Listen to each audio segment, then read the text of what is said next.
Okay, so you're thinking about moving to Redding, California? Well, before you pack your bags, I'm gonna give you 5 things that you really need to know so you don't make an expensive mistake. Welcome to a place where dreams come true, where community and lifestyle merge into something truly special. This is Moving to Redding, your gateway to the vibrant world of life and real estate in Redding, California.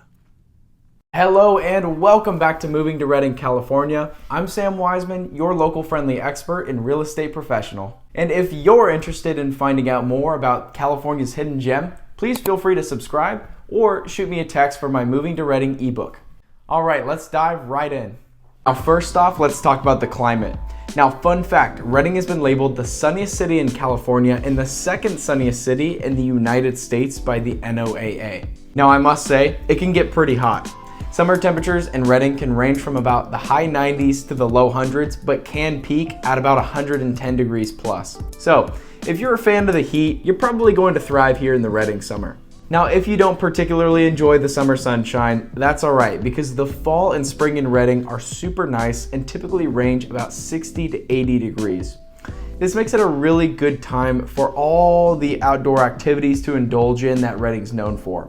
Now, more on that later. And lastly, winters here in Redding are pretty mild and they typically range from about 40 to 55 degrees. And if you're from the more chillier corners of the world, rest assured you can probably leave your snow shovel at home because snowstorms in Redding are pretty much few and far between. Now, number 2 is Redding's wealth of outdoor recreation. Now, if you're an outdoorsman such as myself, Redding is the place to be. No kidding. Redding has been named the trail capital of California, and that is not an exaggeration.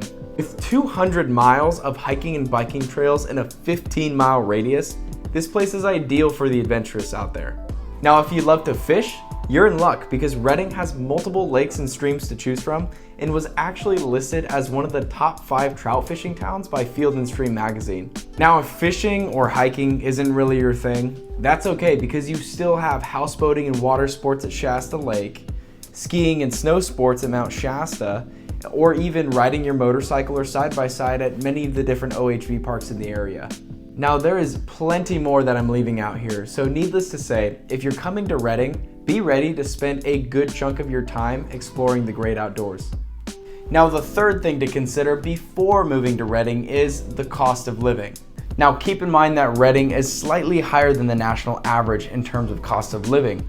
Don't let that scare you though, because in my experience, Redding's unlikely to break the bank. It's considerably cheaper than a lot of other major Californian cities such as Los Angeles, San Diego, or Sacramento. In most cities, housing tends to be the biggest factor affecting the cost of living, and Redding is no different.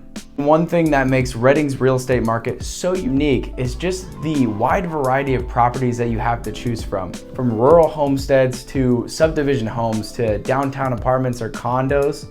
There's a lot to choose from here, and the average price point is about $380,000, which could land you pretty much a nice 3-bedroom, 2-bathroom home. And if you need any help finding that perfect abode, text the word home right here and we'll give you access to some of the finest listings in the area as soon as they hit the market. Now, number 4 on our list is going to be Redding's community and culture. Every single year, there's numerous community events that we all look forward to, such as the Cool April Nights Car Show, the Redding Rodeo, and the Sundial Music Festival. Now, for having a growing population of about 92,000, Redding does have a bit of a small town charm. Now, the city also does boast a pretty lively art scene with plays at the historic Cascade Theater and concerts at the Redding Civic Auditorium. And if you love live music, you can generally go find a pretty good live band to go see on almost any given weekend. Also important to note that Redding's downtown has been going through a major revitalization process, adding many new shops, bars, restaurants, and attractions to the mix. I am personally very excited to see what we have coming to Redding in the near future, and we'll have to talk about more later. Okay, number 5, let's talk about transportation. If you're used to big city public transportation, you're probably gonna find Redding a little bit different. It's a decently widespread area, and you're not gonna find a whole lot of public transportation. It does have a public bus system, but the routes are pretty limited. And although Redding is very bike friendly with numerous trails all over the place, I would highly recommend having a reliable car to drive because, as I mentioned, it's a pretty spread out area. Now, the good news is that you're probably going to enjoy a lot less traffic than what you're used to in a lot of bigger cities because Redding doesn't really get too congested. And the other good news is that I-5, our main highway, runs through the middle of town, so you can generally get where you want to go in a pretty short amount of time. Lastly, for air travel, Redding does have a small municipal airport with destinations such as Seattle, Los Angeles, and San Francisco. All right, folks, those were our top 5 things that you need to know before moving to Redding, California. And as always, thank you for watching the video and staying till the end. If you have any questions, go ahead and comment down below. Please like the video and subscribe for more moving to Redding content.